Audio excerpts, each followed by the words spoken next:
Topic is working to end homelessness. As you know, Connect and Collab is a podcast powered by Community Shares in Greater Cincinnati. It highlights the power of partnerships and action. So each episode features conversations with our member organizations, like you all are, exploring how they collaborate, how they connect, and how they build capacity to strengthen their own network and our collective impact. Notice I said our, okay? So if you all can tune in on YouTube, like, subscribe, and follow our page. You can go to the Connect and Collab podcast for more stories about our community and about our membership. Thank you all. So let's get right into it. So can you both share like what brought you into this work, and also like what does like homelessness mean to you personally? I'll let Liz start. Okay. Yeah, cool. So when I was a young adult at 18 years old, I went to volunteer for Kentucky Refugee Ministries where I was living down in Louisville, and I immediately started working. You know, I went into this nonprofit organization where there were a lot of people who lived in affordable housing. So it was through getting to know the students that I was working with and the colleagues that I was working with that I saw the need for affordable housing. And I was also going to college at the time, so I studied and intersected how that really overlapped African American history.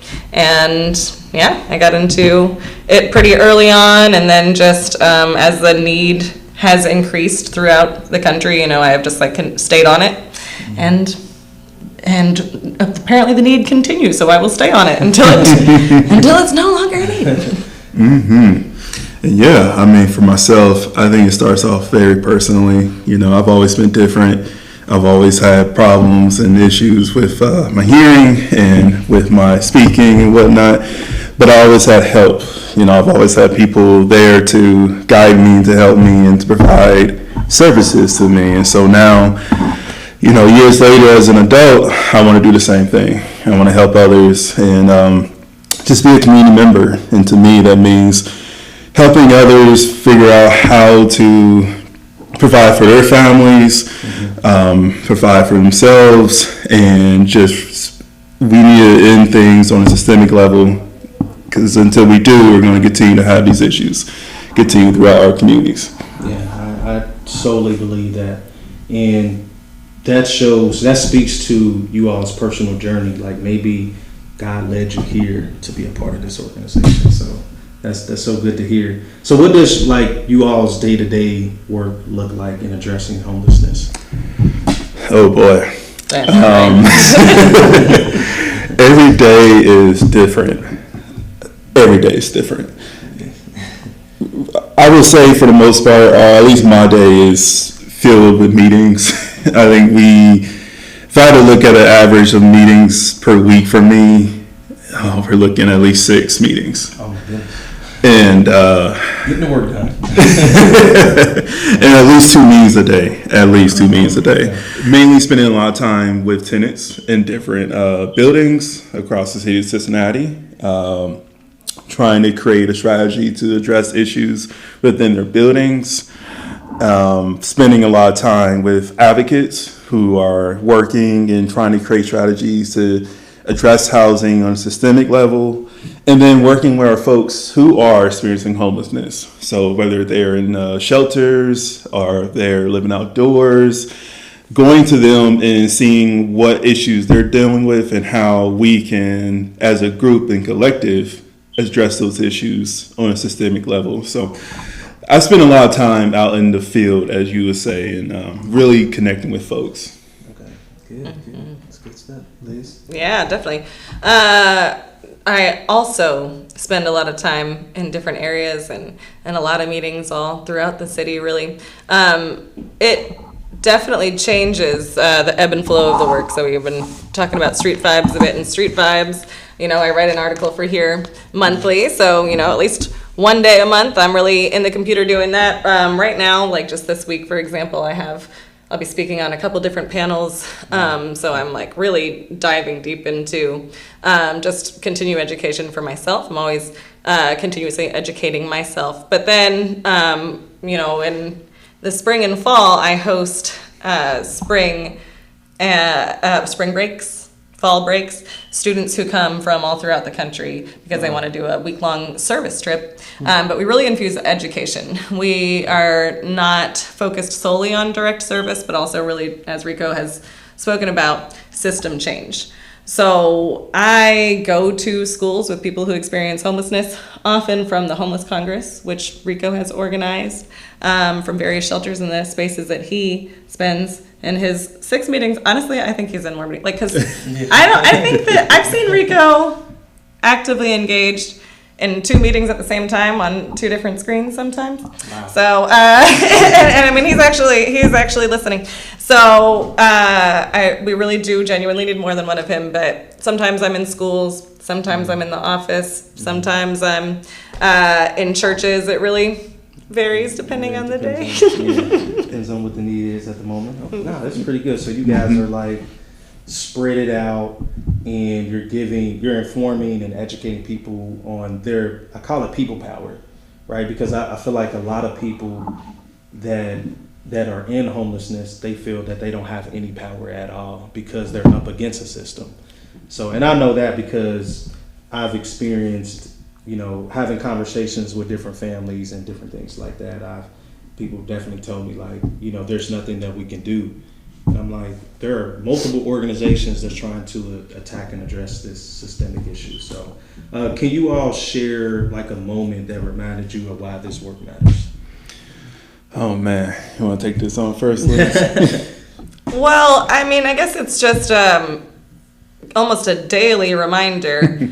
As a coalition and an advocacy organization, a lot of people reach out to us not, expecting and hoping that we can connect them to resources that truly aren't available.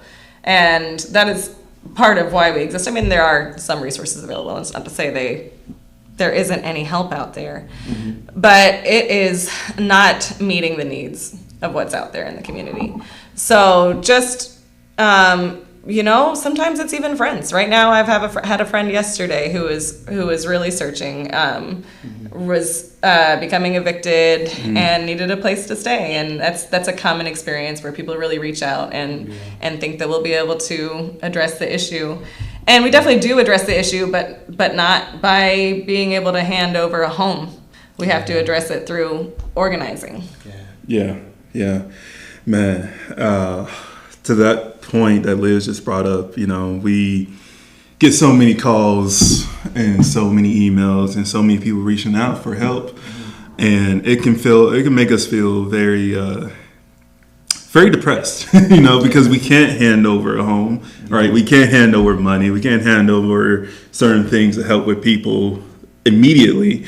And so we have to use our organizing skills, our education skills, our advocacy skills to say to our council members or to our local policymakers, hey, this is what we're hearing and this is what needs to change. And so when I go to the men's shelter on Wednesday, to me, I am like fulfilled with just what I'm hearing from our folks about their experiences and how they remain resilient and strong and courageous and loving and kind and just continue to keep going and pushing regardless of what they're experiencing or have experienced. And I'm like, I'm a fight tooth and nail for y'all and tooth and nail for us to make sure that you all can get out of here or make sure that there's more housing available for you to get into once you leave the shelter.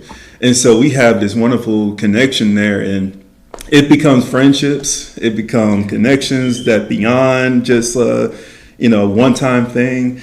To me, those types of moments really makes us all worth it, because F everything else, it's about those connections.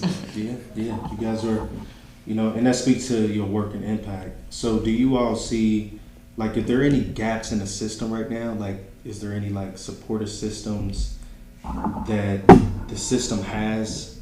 Like, currently, I know, like, for example, I know there's CMHA, but are there any other supportive systems that could help people get housing? Yeah, so CMHA has a very tedious relationship with us Cincinnatians. They're the biggest providers of affordable housing. So they're important. They need to be here, and we want them here.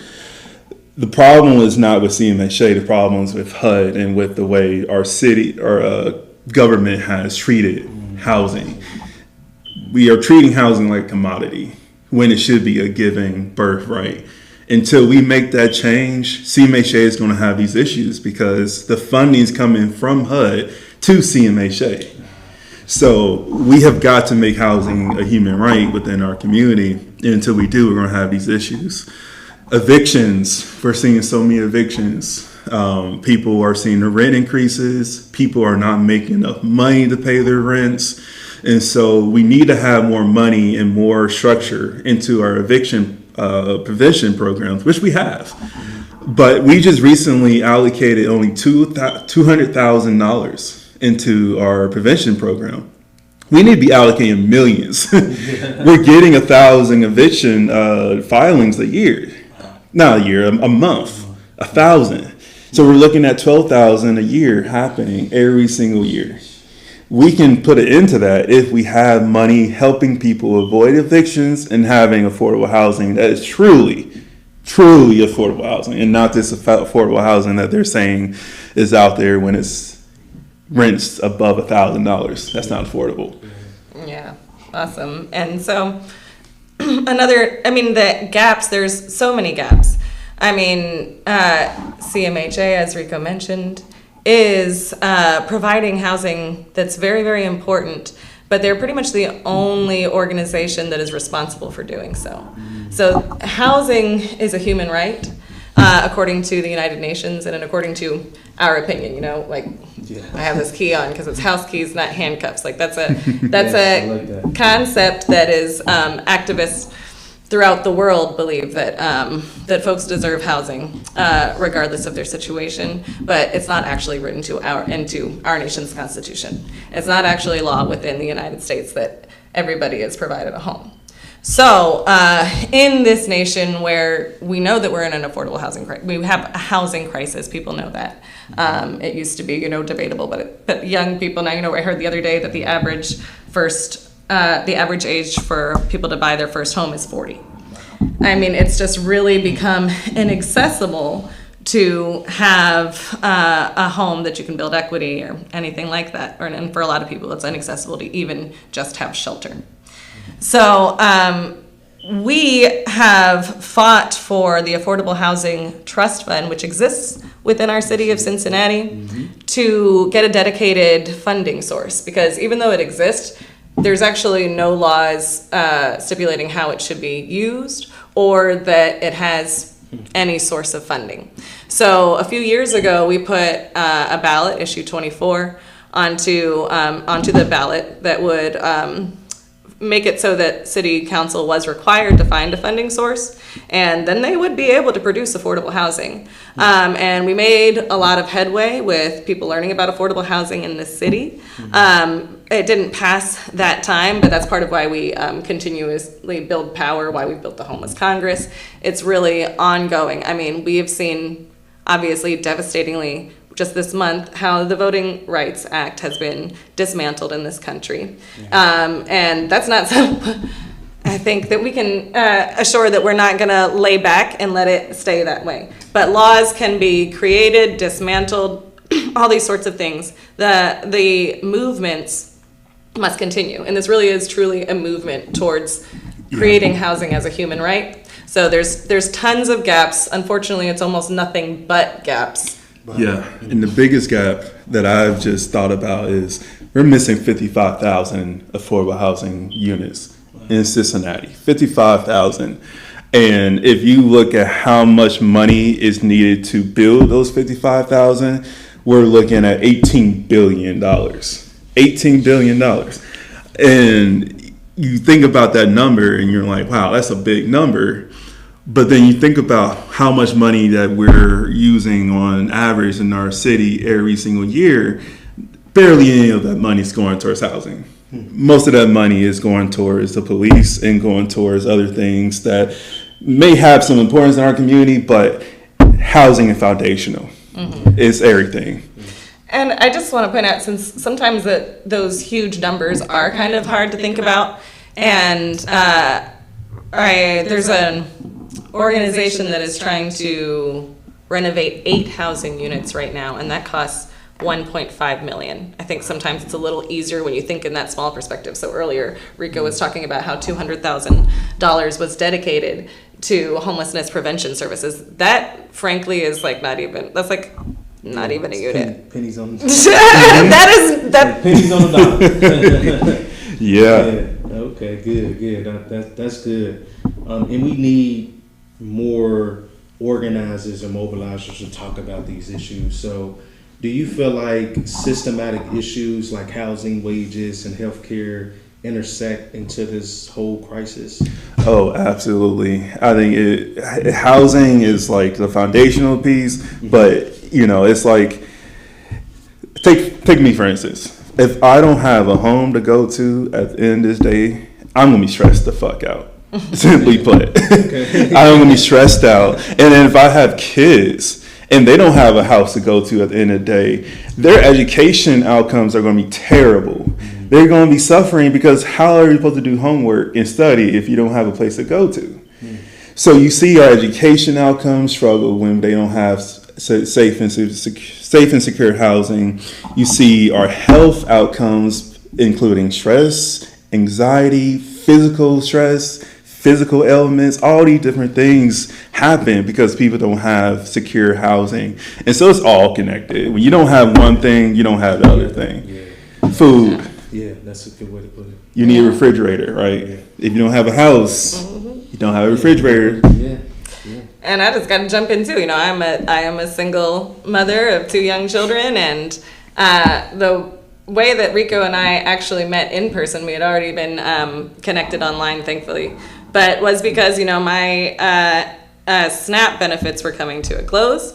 I was starting to earn too much, and it was devastating to me. I complain a lot online. People who know me know that I like to. I'm an advocate, okay? So I talk about how things impact me on a systemic level. Yeah. And Rico brought me a box of food. I totally forgot about that. Through his, I will never forget about it. I appreciate it so much. Even though my little rascals are not that impressed by the vegetables, that, they must eat them. No kidding.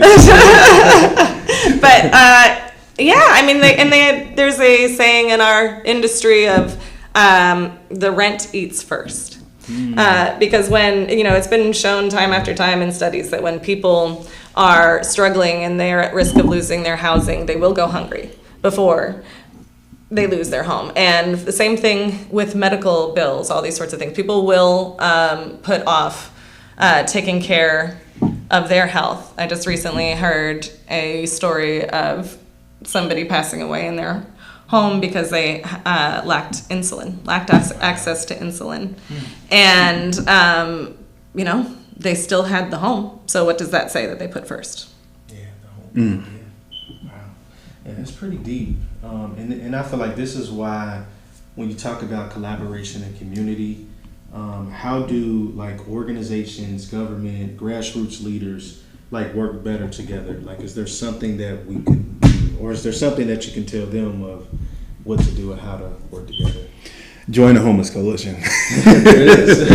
Join the Homeless Coalition. No, seriously though, join coalitions such as ours, such as the Education Coalition, the Healthcare Coalition. Join like-minded folks.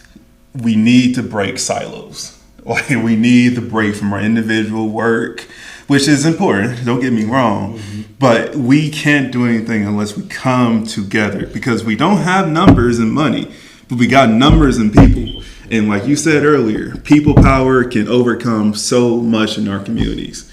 So that's my biggest thing. Find like-minded people and work with them. And then if you have issues where you may not agree with something, find the issues that you do agree with and focus on them. Yeah. Finding the middle ground. Yeah. Could you repeat the different folks that repeat the question for Yeah, you? so how do organizations, government, and grassroots leaders work better together? Awesome. I love it. Okay. So our organization was started by grassroots organizers. It was a bunch of like-minded people who came together. No, you can't see it off camera, but I'm looking at our founder over in a picture, who got together with 14 of his friends. And they were anti-war protesters during the Vietnam era. And they found that they also aligned in being concerned about the over-the-Rhine community where we sit right now and the amount of homelessness they were seeing out on the streets. So a lot of times it's coming together and being concerned about things that the media and larger society might say are too large, and don't concern your pretty little head about it. Just get in line over here and you will be fine. But if we come together, then eventually those grassroots organizations can, if they so choose, form 501c3s, nonprofits, as our organizations have done. So we are really intimately connected with like a lot of the different homeless service providers throughout the city, because they were those groups of people who just got together at first. They were grassroots organizers and they were going to city council. So I really think that it's important. I see a lot of people who want to impact homelessness, and they kind of come in with this idea almost of just, I'm going to start a nonprofit. Yeah. Yep. And like that is like, that's how you affect things, and that's how, but I think really it's got to be grassroots in order to be more sincere, and you got to be connected to your local officials, and I mean there's got to be, because you have to do power analysis, but you know, we do have power as a people. Folks who have pens in certain halls also have power. And we do have a little bit of money too. You were saying we don't have people, but you know, we can connect with people. You know, one of the things that we do is we connect with a lot of the different church organizations. I mean, before the government had anything to do, before there was a Department of Housing and Urban Development, frankly, there were churches throughout the city of Cincinnati historically who took it upon themselves. There were sometimes philanthropists. I mean, it is upon anybody who feels called to address this issue. And that's why we are a coalition. I was telling you before we started that, you know, I heard an interview with you on another podcast, and I heard how you were talking about how you were with 25 organizations, you don't care. It's not a competition. It's about how we're aligned, and we're the same way. We have over 65 organizations that are part of our coalition. So that's what it means to become a member. You can also be an individual who comes and becomes a member, comes to our membership meetings and gets really deeply connected. And the way that we can intersect and work together moves as quickly as the movement. So that's kind of like a way, or are you saying like that's one of joining the coalition is a way to move the city forward? Absolutely. Does that give you like hope and progress in Cincinnati? Totally. Yes. I mean, honestly, I didn't realize how much the Homeless Coalition was doing before I began working here, but the Homeless Coalition was touching my life in so many ways. And the coalition members as well, because I was doing advocacy, and so many of the campaigns were really reaching me through channels that I didn't even necessarily understand. But the more involved you are, eventually kind of start to realize the origins. But yeah, people can join our coalition. Organizations are encouraged to join, and we have a sliding scale membership. And then same with individuals. There are individuals who can join for $10 a year.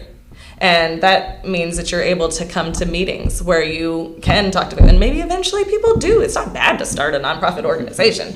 I'm just saying a lot of times when you come in and you're like, I'm going to start a nonprofit and I'm going to solve the issue, it's like, actually, some other people had that idea. See what's around, get connected. Fill the gap we talked about. So realistically, how many years would it take to like end homelessness in Cincinnati? Oof. I mean, realistically, I don't think it will ever end. Realistically. Okay. It could be done this year, though, honestly. If we really put our money in our mouth, where our mouth is at, it could be done this year. But realistically, we don't think that's going to happen, unfortunately. Because, like I said, $18 billion that will have to create affordable housing, 55,000 units. Our city is not going to put that money up, right? Our federal government is not going to help put that money up. So it's a bit of a stretch to believe that homelessness will be ended anytime soon. But I can say for a fact that with each year, things get better. Things get better because people come together and they say, wait a second, we can't deal with this anymore. Right? We can't deal with the federal government anymore. We can't deal with the SNAP benefits being cut anymore. We can't deal with the changes happening to HUD and happening to our city and the gentrification happening.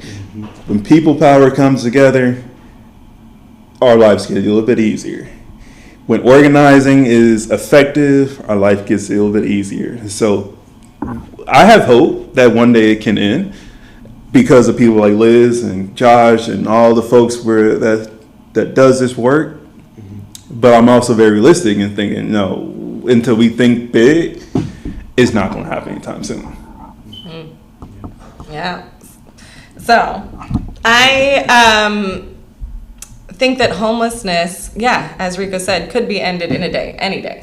Frankly, we have the resources, we know how to do it. A lot of people don't know how to do it, and I don't blame folks. But when I came into this organization and I was told that that mission was to eradicate homelessness, and that homelessness was something that we really kind of created within the last few decades, I was a little bit baffled at first. But then I realized it was really homelessness as we know it today really truly was created, this mass issue. And homelessness fluctuates. I think that homelessness will end as soon as the movement for liberation for all of our peoples and all of these various issues, frankly, progresses. That's true. I think that homelessness ends every day, though, for people.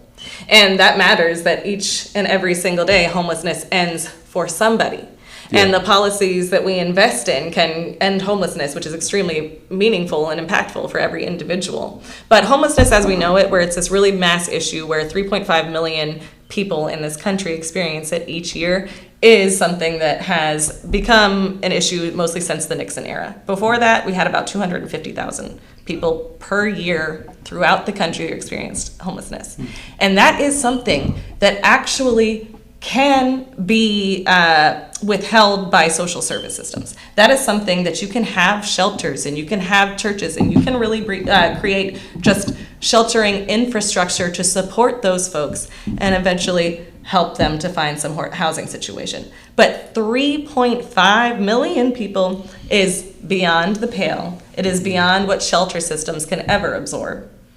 So we really need to invest. I mean, if frankly, a big issue in cities throughout this country is large investments in stadiums, that the amounts that get invested into stadiums, we're seeing it in Ohio right now, could very easily eradicate homelessness. And obviously we know that the investments in war that are happening in this country right now people are saying it very clearly. Very high level officials are saying very clearly, we could actually use this money and eradicate homelessness. Yeah. And other things. And other things. Yes. Yes. And then some. So what role can everyday people play beyond like the donations? Oh my goodness. I get to be all the cliche. I'm the educator, right? I'm very cliche. I'm like, whoever you are, deep in your heart and soul, you have, that is how you should contribute. And I really mean it. I mean, it is phenomenal to me over the years, seeing people bring their different gifts and skills. Now, it can be challenging to bridge that gap where for example, this pin is created by folks who are experiencing homelessness, and this is, a project to help build finances. And I've seen other programs with earrings and things like that, and like really.